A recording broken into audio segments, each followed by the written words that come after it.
আসসালামু আলাইকুম, this is আইশাতের সাথে ফ্রম অজন্তালিসা পেজ। সবাই কেমন আছেন? আলহামদুলিল্লাহ আমি ভালো এবং সুস্থ আছি। আশা করি আপনারা ভালো এবং সুস্থ আছেন। তো আজকে আমরা কোথায় চলে এসেছি জানেন? এই তো জানতে হলে পুরো ভিডিওটা দেখতে হবে। আজকে আমরা চলে এসেছি দাওয়াত ফাস্টফুড ও রেস্টুরেন্ট। ফ্রাইডে তো কারো বাসায় বসে থাকতে ভালো লাগে না, সো আমারও ভালো লাগে নাই। সারাদিন সারাক্ষণ বাসায় থাকি, তো আজকে ভাবলাম বের হই আর ঘুরে আসি, তাহলে মনটাও ভালো থাকবে। এবং আর সেই ফাঁকে আপনাদের জন্য একটা ছোট ব্লগও তৈরি করে নিলাম। তো যাই হোক, ফার্স্ট অফ অল আমরা এই রেস্টুরেন্টে আসার পর দেখলাম এখানে খুবই ভালো ক্লিন করে রাখা, পরিষ্কার পরিচ্ছন্ন আর খুবই নাইস একটা এনভায়রনমেন্ট। তো ওনারা তখনও রেস্টুরেন্টটা অন করেছে। আসলে বিকালে এই রেস্টুরেন্টটা খোলা হয়, সকাল টাইমে বন্ধ থাকে। তো তারপর তারা তখন ক্লিন করছিল। তো আমি পুরো রেস্টুরেন্টটা আপনাদের জন্য একটু ছোট ছোট ক্লিপ করে দেখাচ্ছি। আর এই যে সবচেয়ে মজার বিষয় হচ্ছে এই যে বেলকনি, আর বেলকনির পাশে হচ্ছে বাংলাদেশের ঐতিহ্যবাহী বুড়িগঙ্গা নদী। তো আপনি বুড়িগঙ্গা নদী দেখতে দেখতে উপভোগ করতে পারেন আপনার খাবার দাবার। আর অনেক সুন্দর পরিবেশ, একদম মানে কি বলবো, নদীর সাথে যেহেতু, তো বাতাস ইচ্ছা মতো আসতেছিল। এখানে এক্সট্রা ফ্যান মানে ছাড়ার কোনো দরকারই ছিল না, যে পরিমাণ বাতাস ছিল। আর কি বলবো, এত মন ভালো হয়ে গিয়েছে। এখানে তাকালে বুঝতে পারবেন আপনি যে অন্যরকম একটা মনোরম পরিবেশ সৃষ্টি করেছে।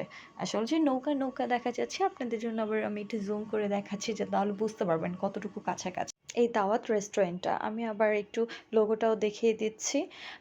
আর আপনি চাইলে বেলকুনিতে বসে খাবারগুলো উপভোগ করতে পারবেন। তো এই যে দেখেন, মানুষ কাজ করছে আর এখানে হচ্ছে রোড গিয়েছে। আমি জায়গাটার নাম বলে দিচ্ছি আর লেট করব না।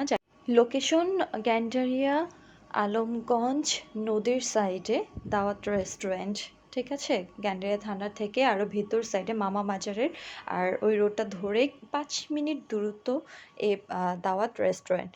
তো আশা করি সবাই বুঝতে পেরেছেন, পুরান ঢাকা গ্যান্ডারিয়ার তো এখন দেখা যাচ্ছে মানুষ নাই। আসলে অনেক অনেক অনেক কাস্টমার থাকে, এটাতে ভিড় লেগেই থাকে।